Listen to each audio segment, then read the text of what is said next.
શું તમે જાણો છો કે તમારી ખેતીમાં નુકસાન થવા પાછળનું એક કારણ આ પણ હોઈ શકે છે? તમારા ખેતરનું ખરાબ પાણી બની રહ્યું છે તમારા પાકનો દુશ્મન. ખેતીમાં આપણે પાણી સિવાય પણ ઘણા બધા ખર્ચ કરીએ છીએ, જેમ કે બિયારણ, દવા, ખાતર અને ખેડ તેમજ લેબરનો પણ ખર્ચ આપણને થાય છે.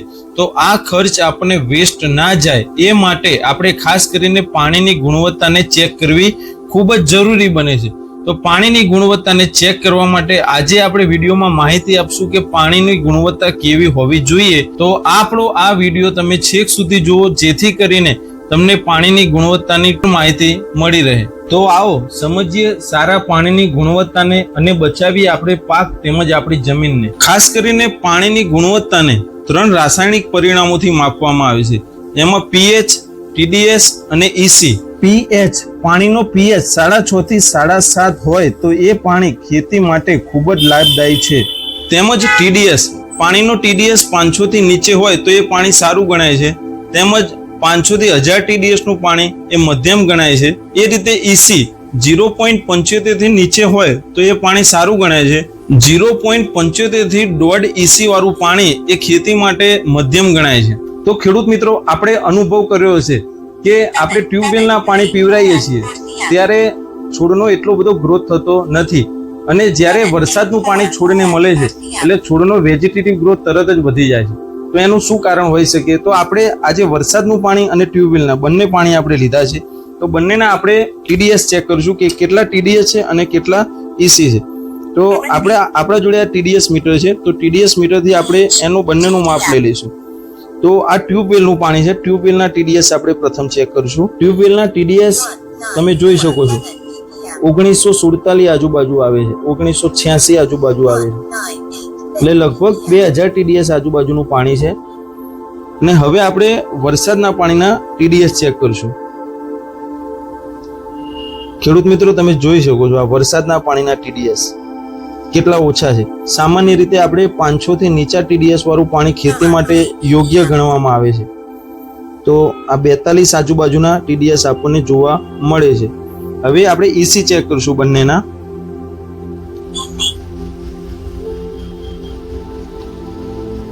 તમે ઈસી જોઈ શકો છો. આને ડિવાઇડેડ આ જે સંખ્યા દેખાય છે એને ડિવાઇડેડ આપણે 1000 કરશું એટલે લગભગ 4 ઈસી નું પાણી આવ્યું છે. અને આ તમે જોઈ શકો છો ઈસી.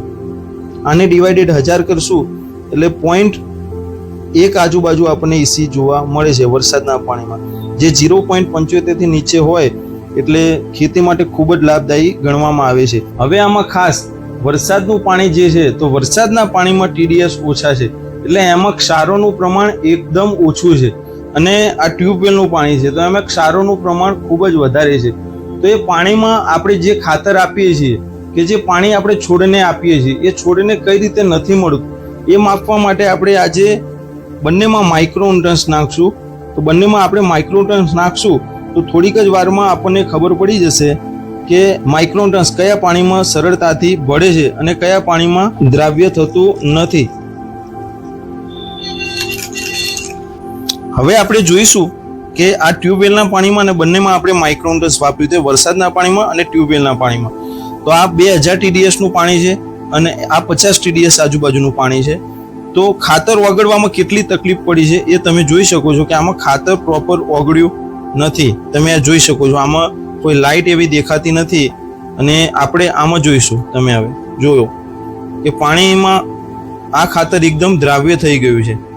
તો ખેડૂત મિત્રો, આ જ એક છે કે ઓછા ટીડીએસ વાળું પાણી તમે અત્યારે જોઈ શકો છો કે ઓછા ટીડીએસ વાળા પાણીમાં રિઝલ્ટ આપણને આ રીતે મળે છે, અને વધારે ટીડીએસ વાળા પાણીમાં ખાતર પ્રોપર દ્રાવ્ય થતું નથી. એટલે ખાતર જો પ્રોપર દ્રાવ્ય થશે નહીં પાણીમાં તો છોડને મળી શકતું નથી. આપણે ગમે એટલો ખાતરનો ખર્ચો કરશું પણ જો આપણા ટીડીએસ વધારે હશે તો આપણું એ ખાતર આપેલું વેસ્ટ જશે.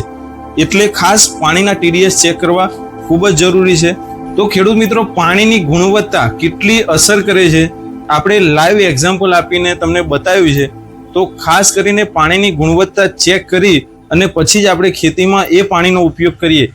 વિડીયો સારો લાગ્યો તો વિડીયોને લાઈક કરજો અને આ વિડીયો તમારા બીજા ખેડૂત મિત્રો સુધી પહોંચાડો, જેથી કરીને પાણીની ગુણવત્તા તેમને પણ સરળતાથી માહિતી મળી રહે. તેમજ આ ચેનલને તમે ફોલો કરો જેથી કરીને આવનારા વિડીયો પણ તમને સરળતાથી મળી રહે.